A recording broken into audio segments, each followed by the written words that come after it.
Hi everybody. So this afternoon we're going to be bringing together all our knowledge about the life cycles that we've been studying over the last week or two. We're going to compare these life cycles with each other and just see if we can spot any similarities and perhaps lots of differences as well.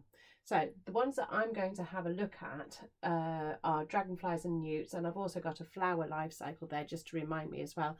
But I might bring in other bits of knowledge about other life cycles that we've learnt along the way.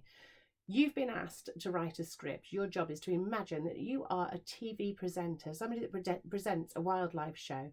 So somebody a little bit like David Attenborough or something like that. Your job is to write the script for that TV show. So you might want to do this and have 2 or 3 people involved. It might just be 2 people involved, but you need to use the features of a script. So you've had a practice with that recently with your play script, and it's a bit like applying those skills to this television script.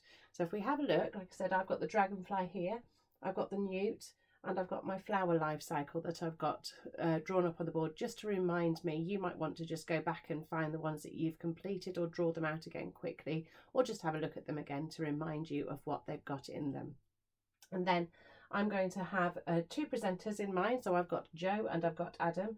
And just to remind you of the features, we've got the presenter names in the margin there. We've got that colon, the same size as our lowercase letters, to show that that person is speaking. And I've included a few stage directions as well. And right at the very top, oh no, I didn't write it.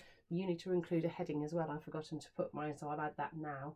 So I'm going to call mine Life Cycles Script.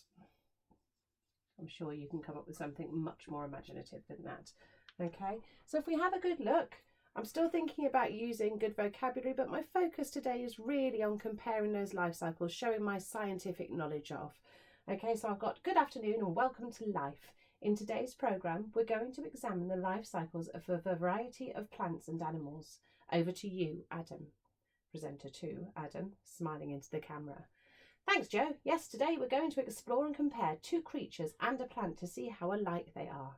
Now, if we have a look at the diagrams above, you can see our first 2 cycles to compare are insects and an amphibian. Joe, that's a creature that lives on land and water, isn't it? That's right, Joe. We can see their life cycles are pretty similar to begin with. Both lay eggs, and they both lay those eggs in water. Oh, like birds, says Joe. Birds lay eggs too. Yes, but the dragonfly and the newt lay them in water like a frog. So although I've compared the dragonfly and the newt, and I've started with my female lays the eggs in the water, in or near water, I've also tried to bring into that a little bit of my knowledge about the life cycle of birds and that they lay eggs as well, and also showing off my knowledge of the fact that an amphibian lives on land and water. So I'm really showing that scientific understanding. And then I'm going to go on, as I continue the script, I would go on to talk about the fact that eggs hatch into nymphs for the dragonfly, and that that newts turn into tadpoles, and that these tadpoles live in the water. They both live in the water, but actually a difference there that I might talk about then is the fact that the nymph lives in water for about 4 years, whereas our tadpole over here breathes through gills. For the first couple of weeks, they grow front legs and then back legs, but they develop lungs, and then they leave the water after 10 weeks. So although there's a similarity in that they live in the water initially, the time period that a newt lives in the water is much shorter than it would be if it was a dragonfly.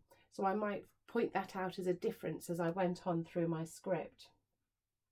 And then when you come to bringing your flowers in, you could say, well, that you notice that flowers also need water in order to survive, but they don't actually physically live in water all of the time. Not all of them. Some of them do, of course, if you think back to those lily pads that we talked about and how they disperse their seeds. So there's lots of similarities and differences that you can compare. And I think you'll find that as you go, you'll go, oh, I hadn't really thought of that as a similarity. But when you start digging deeper, you find lots of similarities and differences. Pick 2 or 3, choose which ones you want, and if you can get in little bits into your script of other life cycles, then great, but focus on those 2 or 3 that you're going to compare and see if you can get a really great script together using those play script features that we've talked about. See if you can slide in some stage directions as well, but really The focus is to get that scientific understanding across so that we can see that you really understand how they compare to each other. Okay, enjoy yourselves. Take care.